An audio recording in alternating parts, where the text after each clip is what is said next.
What if the things that you now believe to be important on the last hour of your last day, you realize those things matter very little? You see, this society has sold us that on these measures of success, like how much money you have, the car that you drive, the title on your business card, whether you're eating in the right restaurants, whether you're accumulating.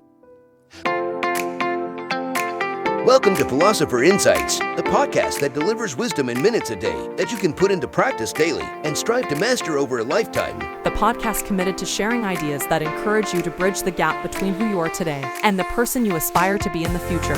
Hi, my name is Herb Lamba, and welcome to my podcast, where I will share practical insights from the world's best authors. Knowledge isn't power. Applied knowledge is. The quest to become the best version of you starts right now. Hi, and welcome back to the podcast.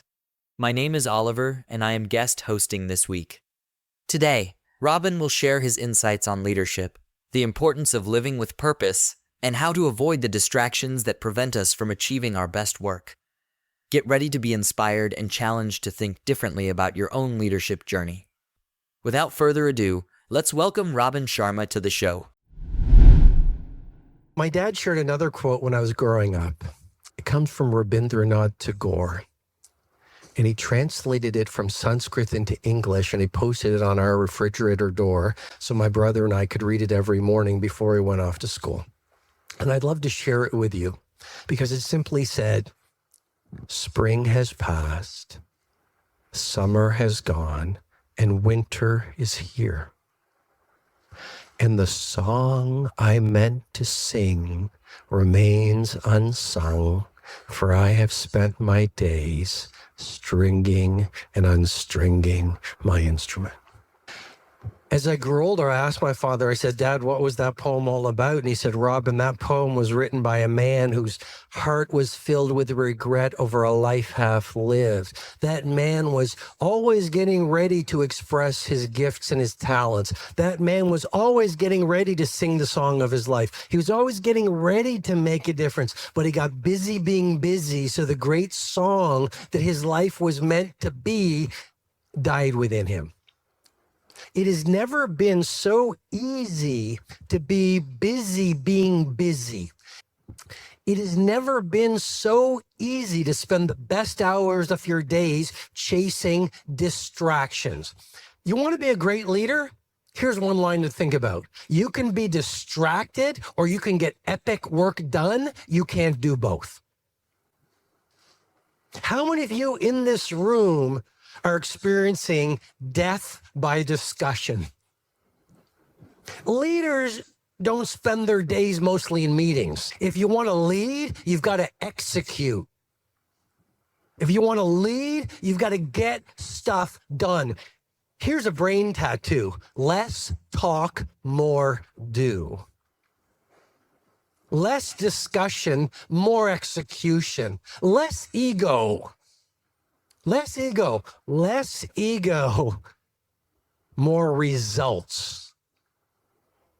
Less taking, more giving. Less busyness, more production. Less complacency, more creativity. Less what's in it for me, more what's in it for the people I am blessed and have the privilege to serve. Less entitlement, more earning. Less lazy, more productivity.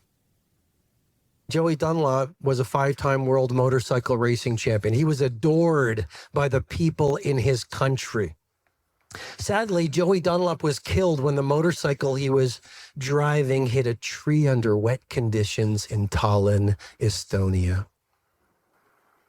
He would take the trailers that would carry his motorcycles and he would fill them with food, and he'd drive to Romania, and with his bare hands, he would feed hungry orphans. And when Joey Dunlop died, 50,000 people left their homes, left their work, and streamed out into the streets to give testimony to the way that this man lived his life. 50,000 people honored his character and the way that this man lived. And I propose to you that right now, you are successful government leaders. Some of you are in the private sector, and a lot of you have big titles. How many of you in this room think you're successful? Show of hands here. Excellent, because you are. And yet, let me ask you this question. What if the things that you now believe to be important on the last hour of your last day, you realize those things matter very little? You see, this society has sold us that on these measures of success, like how much money you have, the car that you drive, the title on your business card, whether you're eating in the right restaurants, whether you're accumulating. But I propose to you that those are false seductions. Those are shiny toys that real leaders do not pursue. You see, and if you want to have the results only 5% of the population has, you've got to be willing to think and behave like only 5% of the population. And that's why every true leader in government and in the private sector, they're called weird. They're called eccentric. How about a round of applause for the misfits, oddballs, and eccentrics? When you do the things of real leadership, you're going to be called strange. Get strong enough in your own skin that when people laugh at you or when they throw stones at you, you keep on going. And I propose to you only two things are going to matter when you get to the end of your life. Show of hands. Anyone interested? Number one, and look at the great wisdom literature. Look at the great biographies. Last summer, I stood in Nelson Mandela's prison cell on Robin Island, where he spent 18 years of his 27 years in confinement. Look at his life. Only two things are going to matter when you get to the end.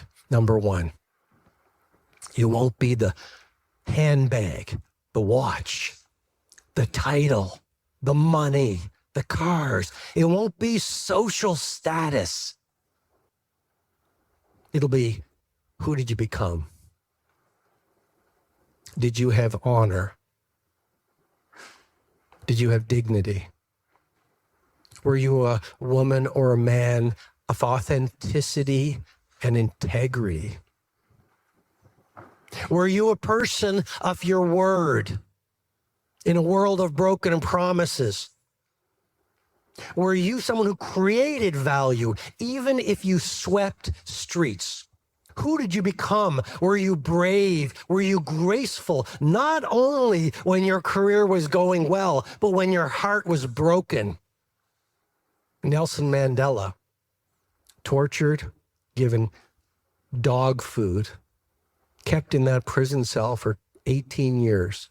I was in there, not even a bed, just a blanket.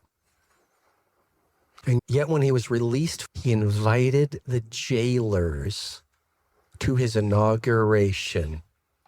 And he was asked why, and he said, because if I didn't, I would still be in prison. Let's talk about what leadership is. Who did you become? How many people do you know that are real? That's a gorgeous opportunity. In a world of such superficiality, are you deep? Are you honorable? So who did you become? And number two, how many people did you help? How many lives did you touch? When I was growing up, my dad used to say to me, Robin, when you were born, you cried while the world rejoiced. He said, son, live your life in such a way that when you die, the world cries while you rejoice. You've been listening to Philosopher Insights with your host, Herb Lambert. If you enjoyed this episode and you'd like to support the podcast, please share it with others, post about it on social media, or leave a rating and review. Thanks again, and I'll see you next time.